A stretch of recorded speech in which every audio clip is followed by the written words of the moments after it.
A wall stretching over 20,000 kilometers, with its tail extending far into the western deserts and its head resting at the eastern coastal waters of China.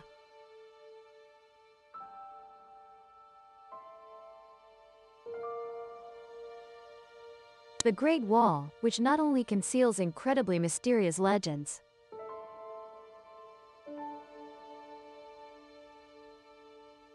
but also possesses construction technologies that first appeared in the world, increasing durability up to 30 times. How thrilling are the legends associated with this structure, and what advanced construction formula has kept the Great Wall so durable for over 2,000 years?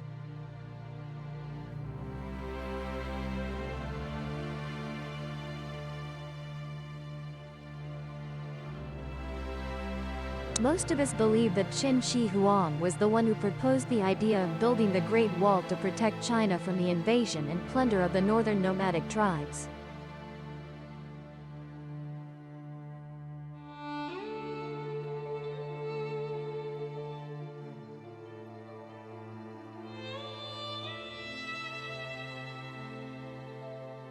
However, in reality, the first traces of the Great Wall existed hundreds of years before Qin Shi Huang. During the Spring and Autumn and Warring States periods, northern wall sections were built by 20 states including Yan, Shu, Qi, Wei, Han, Qin, and Zhao to prevent the Xiongnu from coming south. When Emperor Qin Shi Huang unified China, he continued building to connect the existing defense lines.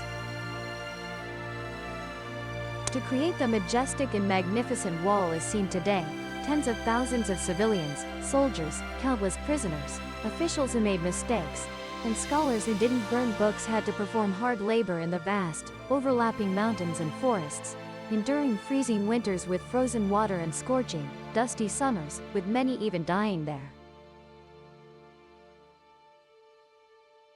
It is known that just to connect the separate walls to form the Great Wall, Emperor Qin Shi Huang mobilized 300,000 soldiers and millions of civilians for corvée labor over 10 years. The Great Wall is known as the longest wall in the world. According to a recent survey, the Great Wall passes through 15 provinces, extending to the border of China with South Korea, with an official length of 21,196 kilometers. Most of the relics today are the Great Wall restored during the Ming Dynasty, measuring 8,851 kilometers.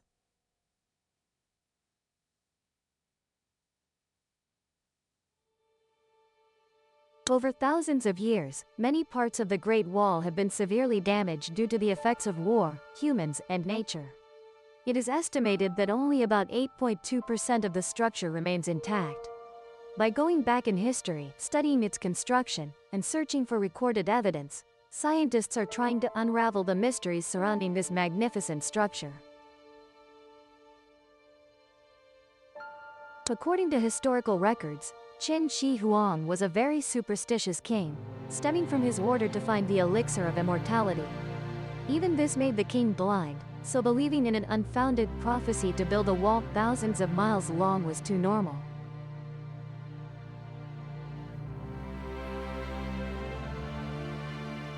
S rule the people.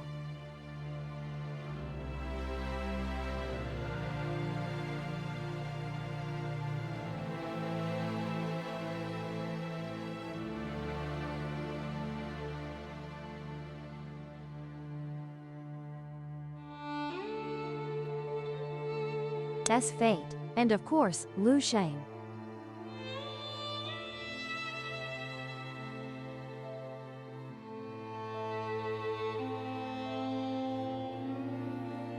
Upon returning to avoid punishment, he fabricated excuses and said that the future of the Qin dynasty would become good and prosperous.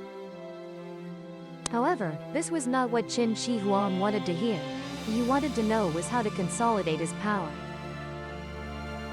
Once again, Qin Shi Huang ordered Lu Sheng to find a deity who could answer the questions in his heart. After many failures, Lu Sheng finally brought back a book he called the Book of Immortals. In this book appeared a line that terrified Qin Shi Huang. Vong Tan Jia Ho Jia. Immediately, the Qin emperor ordered soldiers to build the Great Wall to stop the enemy forces. The great structure you see here. Although visitors to the Great Wall are amazed by its grandeur, majesty, and magnificence, behind the magnificence of the 1,000-mile wall are countless tears and blood that have been shed. There are many legends about these things passed down orally through generations to this day. The most famous and widely known story is about a girl named Meng Jiannu. Legend has it that Meng Jiannu and Fan Shiliang were a deeply attached couple. Suddenly one day, the court issued an order to conscript laborers to build the Great Wall, and Fan Shiliang was among them. In the blink of an eye, a year had passed, but Fan Shiliang still had no news. His wife, worried about her husband, lost sleep and appetite. After discussing with her parents, she decided to go find her husband, vowing not to return home until she found Shiliang. She brought dried rations and a newly knitted wool sweater, packed her bags, and set off. Throughout her journey, Meng Jiannu endured hardships, braving wind and rain, suffering from hunger and cold. After many days of crossing mountains and fording streams, she finally reached the construction site of the Great. Meng Jiannu traveled the length of the wall, asking many people, but received the news that her husband had died from overwork and was buried within the wall. Meng Jiannu wept bitterly for 3 days and 3 nights, her tears mixed with blood. Her cries traveled 800 miles, causing a section of the wall to collapse, revealing her husband's corpse. After holding a funeral for her husband, Meng Jiannu threw herself into the sea to commit suicide. Over time, Meng Jiannu's weeping at the Great Wall became one of the 4 most famous folk legends in Chinese culture. Alongside the cowherd and the weaver girl, Lady White Snake, and the butterfly line, the local people built a stone temple called Jiannu Temple and also established a shrine at Shanhaidong, Hebei province, to worship her.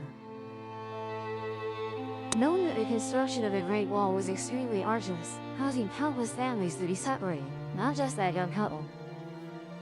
However, this place still holds traces of a happy reunion.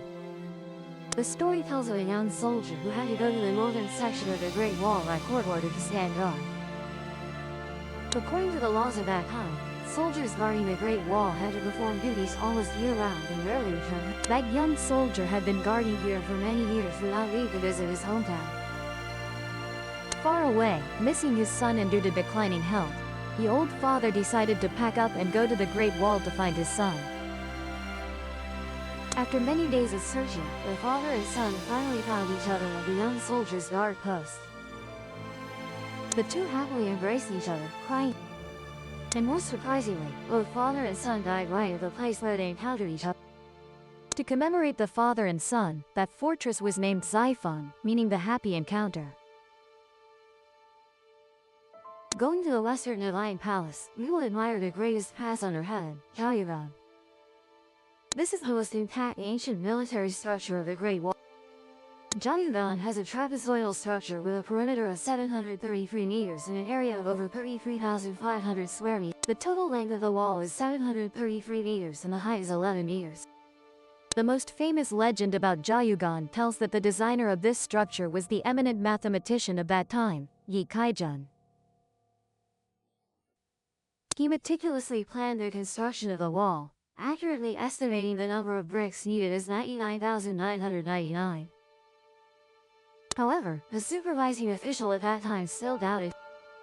The supervising official forced Yi Kaizhen to sign an agreement, stipulating that if he miscalculated even 1 brick, all the workers building Jiayugan would have to do hard labor for 3 years.